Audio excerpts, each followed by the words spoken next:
उन्होंने अपने जीवन के 35 साल भारतीय सेना को दिए।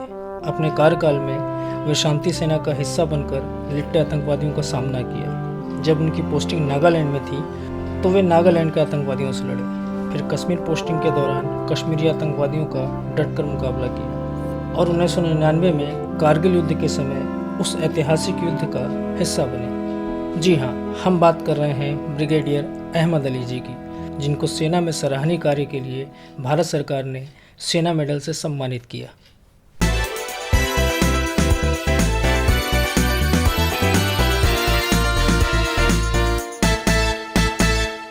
नमस्कार, सार्थक शख्सियत के आज के एपिसोड में हम बात कर रहे हैं ब्रिगेडियर अहमद अली जी से। तो सर, भारत चीन सीमा पर आज जो हालात हैं और जो आपके समय के हालात थे उसमें क्या फ़र्क है? देखिए, मैं अपने समय की बात कर सकता हूँ। मैं वहाँ पे सन 82 से 84 के दरमियान में था और ये जो मौजूदा पैंगोंग त्सो लेक जो खबर में है, इसको मैं बहुत अच्छी तरह से जानता हूँ।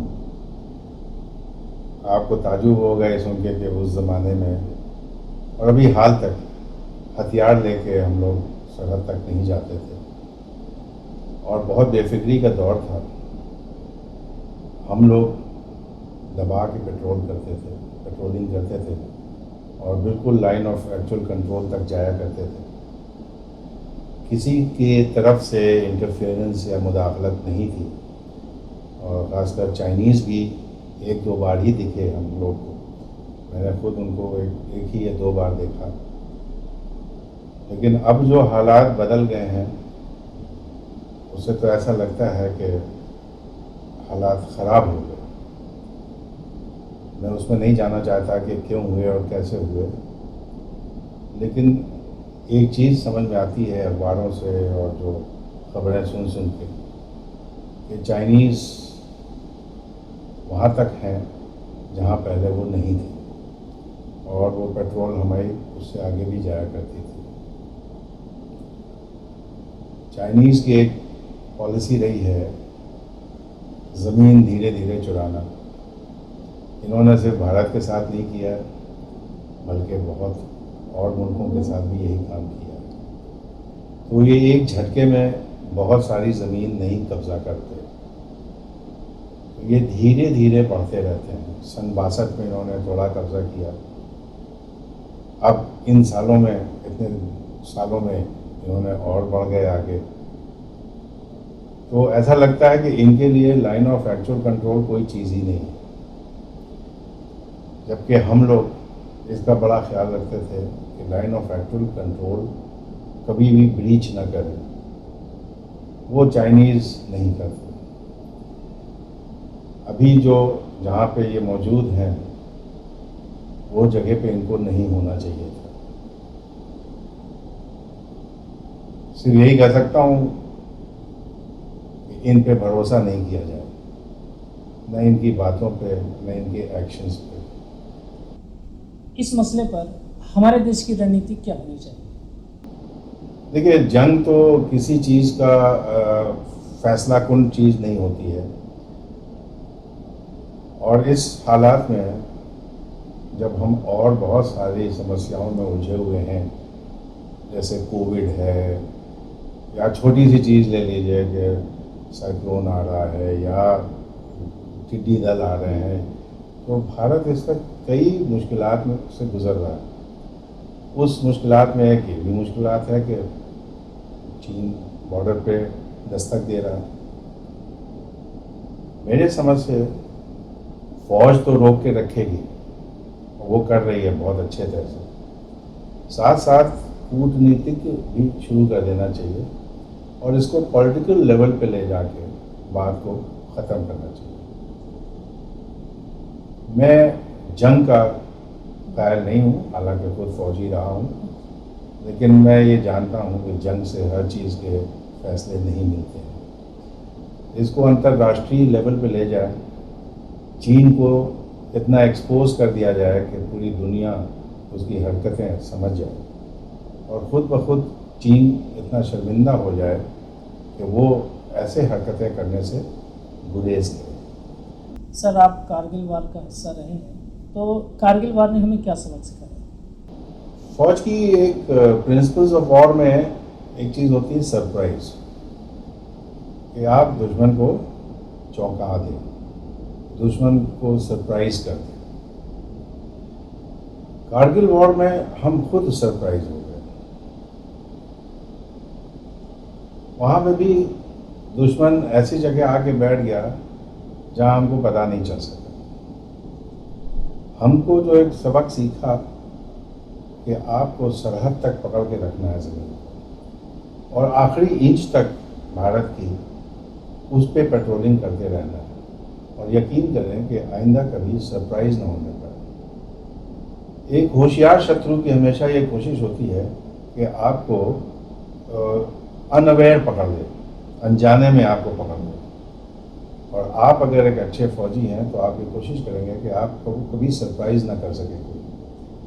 तो एक ये सबक ये सीखा कि जो फौज बॉर्डर के नज़दीक के इलाके में है वो सिर्फ अपने ही सामने नहीं बल्कि आखिरी सीमा तक खूब गश्त लगाएं और कोशिश करें कि किसी तरह से दुश्मन की कोई टुकड़ी वहाँ तक पाँव न जमा सके। जिन हाथों ने कभी हाथ में बंदूक लेकर देश की हिफाजत की थी, उन हाथों ने कलम कैसे थामा?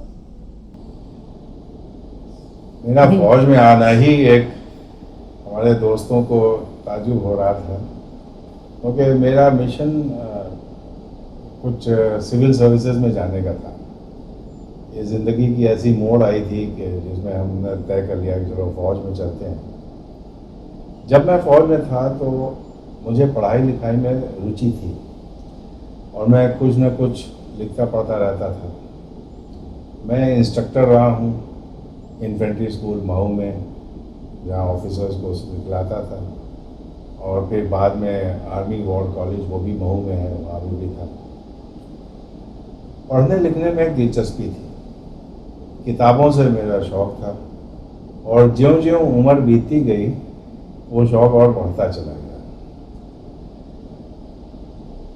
किस्मत ने ऐसी एक करवट ली कि जब मेरा प्रमोशन बोर्ड नहीं हुआ तो मुझे फ़ौज को खुदा हाफिज़ कहने का वक्त आया, जब मुझे अलीगढ़ मुस्लिम यूनिवर्सिटी में बुलाया गया और as a pro vice chancellor appoint कर दिया गया। वो मेरी ज़िंदगी का एक बहुत बड़ी टर्निंग पॉइंट कह लीजिए वो था, जहाँ से मेरा एक दूसरी इनिंग्स शुरुआत होती है, सोल्जरिंग छोड़ के पढ़ाई लिखाई वाली इनिंग्स।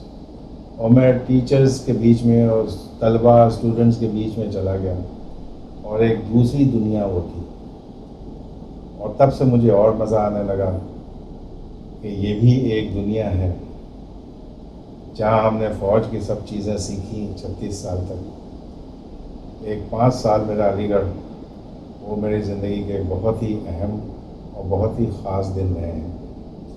उसमें बहुत लोगों से मुलाकात हुई, बड़ी चीज़ें सीखने को मिली, बहुत सेमिनार्स, कॉन्फ्रेंसेस और ये सब अच्छा लगता है, क्योंकि मैंने ये महसूस किया कि आप इतने बड़े समुंदर में तैर रहे हैं इल्म के, जिसकी ना तो कोई गहराई की सीमा है और ना चौड़ाई की सीमा है। आप उस समुंदर में बहुत थोड़ी सी चीज़ जानते हैं, सीखने के लिए बहुत बड़ी है और उम्र बहुत थोड़ी सी है। और मैं इसमें बिलीव करता हूँ कि ज़िंदगी में कोई काम करने के लिए देरी नहीं होती। अगर आपका कोई पैशन है तो किसी भी उम्र में आप शुरू कर देते हैं। आखिर सर सैयद अहमद ख़ान ने भी रिटायरमेंट के बाद ही तो यूनिवर्सिटी बनाई थी, गवर्नमेंट सर्विस से रिटायरमेंट के बाद। तो इस वास्ते मैंने सोचा देर आए दुरुस्त आए, अब इसमें ले लेते हैं। वो कौन कौन से ऐसे की पॉइंट है जिनकी बदौलत आपने अलीगढ़ मुस्लिम यूनिवर्सिटी को नंबर 1 बनाया? देखिए, हमने जब AMU ज्वाइन किया तो हम और हमारे वाइस चांसलर साहब, हम दोनों ने कई बार बैठ के डिस्कस किया कि यूनिवर्सिटी को कैसे ऊपर ले जाया जाए। तो मैंने एक अपने लिए और अपने तलबा के लिए, स्टूडेंट्स के लिए, छात्रों के लिए की रिजल्ट एरिया बनाया। दुनिया जो है एक्सेलेंस को ही पहचानती है, एवरेज की कोई जगह नहीं है दुनिया में। अगर आप बहुत अच्छे हैं तो आप गिनती में आएंगे, और अगर आप औसत हैं तो आप कहीं गिनती में नहीं आएंगे। ये चीज़ मैंने अपने तलबा को बहुत अच्छे तरह से समझाया। मैंने उनको ये भी समझाया कि मैं फ़ौज के माहौल से आया हूँ जहाँ डिसिप्लिन जो है वो बहुत इम्पॉर्टेंट होती है। इसलिए मैंने कहा कि तुमको भी अगर दुनिया में कुछ हासिल करना है तो पहले डिसिप्लिन हो जाओ। मैंने डिसिप्लिन पे बहुत जोर दिया। डिसिप्लिन हर वो चीज़ है जिसको आप समझते हैं कि गलत है और आप जानबूझ के उसको ना करें, समझते हुए भी ना करें, वो डिसिप्लिन के दायरे में आ जाती है। मैंने देखा कि धीरे धीरे तलबा और वहाँ के जो टीचर्स थे सब इस बात पे मानने लगे कि बगैर डिसिप्लिन के कुछ हासिल नहीं होगा। तो धीरे धीरे स्ट्राइक का दौर ख़त्म होने लगा, प्रोटेस्ट एजिटेशंस का दौर ख़त्म होने लगा, क्लासेस में तादाद बढ़ने लगी, खुद ब खुद स्टूडेंट बैठने लगे पढ़ने के लिए और टीचर्स भी जाके पढ़ाने लगे। दूसरी चीज़ हमने कहा कि अपने आप को, तुम्हारी उम्र है कि फ़िज़िकली फ़िट रखो। यही एक उम्र है जिसमें अगर तुमने अपने आप को फ़िट बना लिया तो आप 60-70 साल के भी हो जाओगे तो ये चलती रहेगी, ये आपकी वर्जिश। तो लड़कों के लिए खेलने कूदने के लिए इंतज़ामात बहुत सारे किए। मिसाल के तौर पे एक ओलंपिक साइज़ का स्विमिंग पूल बनवाया गया, बहुत खूबसूरत। एक हॉकी का एस्ट्रो टर्फ, अलीगढ़ यूनिवर्सिटी एक चंद यूनिवर्सिटीज़ में है जिसके पास अपना हॉकी का एस्ट्रो टर्फ है। इसी तरह क्रिकेट, टेनिस, ये सब चीज़ तो पहले से थी, लेकिन हमने ज़ोर बहुत दिया। नतीजा ये हुआ कि यूनिवर्सिटी इन सब खेलों में ऑल इंडिया यूनिवर्सिटी तक पहुंच जाती थी। कहीं चैम्पियन होती थी तो कहीं रनर्स अप होती थी, लेकिन लड़के अपने रूम से निकल के बाहर मैदान में खेलना शुरू कर दिया। और नौजवान आदमी के लिए बहुत ज़रूरी है कि वो अपने आप को दिमागी तौर से भी और जिस्मानी तौर से भी मजबूत रखे। मैं उस मोटो में बिलीव करता हूँ कि एक थका हुआ आदमी के लिए दिमागी एक्सरसाइज ज़रूरी है। जो जिस्मानी तौर से थक गया हो उसके लिए दिमागी एक्सरसाइज ज़रूरी है, उसी तरह से जो दिमागी तौर से थक गया उसके लिए जिस्मानी एक्सरसाइज ज़रूरी है। इसलिए मैं इस पर बहुत ज़ोर देता था। तो ये कुछ चीज़ें हमने फैसला किया कि इंफ्रास्ट्रक्चर बढ़ाएं, यूनिवर्सिटी को और अट्रैक्टिव बनाया जाए जिससे कि स्टूडेंट्स और आएँ, और जनरल एनरोलमेंट रेशियो बढ़ाने की कोशिश की है। लड़कियों को पूरी तरजीह दी क्योंकि हमारे ये यकीन है कि लड़कियों की एजुकेशन हिंदुस्तान में बहुत ही ज़रूरत है।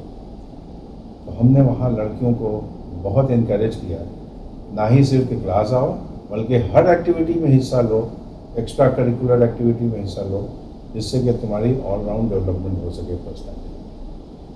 बहुत खुशी होती है देख के कि अलीगढ़ के जो स्टूडेंट्स थे वो एक बहुत ही तहजीब याफ्ता, बड़े मैच्योर्ड और बहुत अच्छे कॉन्फिडेंट स्टूडेंट बन के निकल रहे हैं।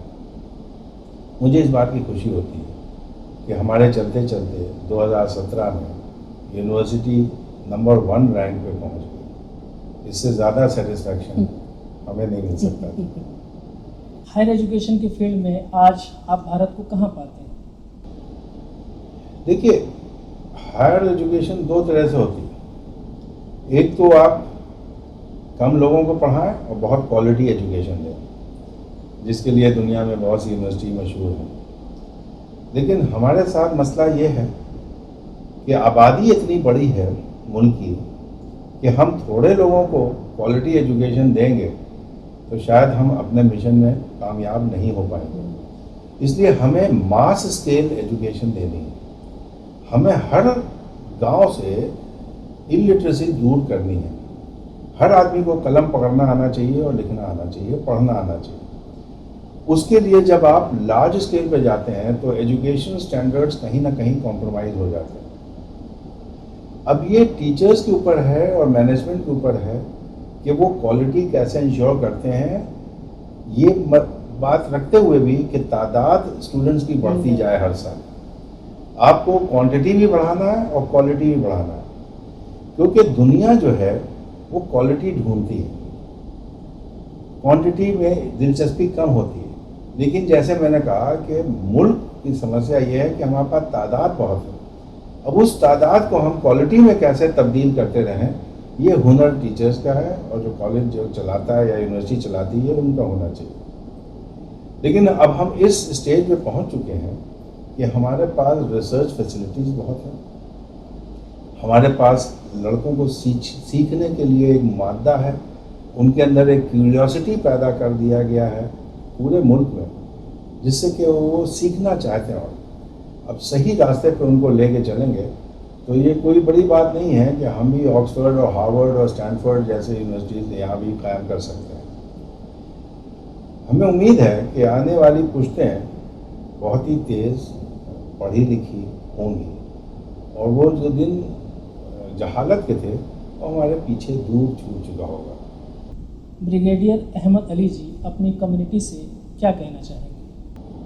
कम्युनिटी से मैं ये कहूँगा कि अपने आप को एजुकेशनल एम्पावरमेंट करो, अपने आप को एजुकेशन इतना दे दो कि किसी के मोहताज न रह सको। मैं किसी की मिसाल नहीं देना चाहता हूँ, लेकिन दुनिया में ऐसी भी कम्युनिटीज़ हैं जो बहुत तादाद में छोटी सी हैं, लेकिन नोबेल प्राइज़ थोक के हिसाब से इकट्ठा कर रखा।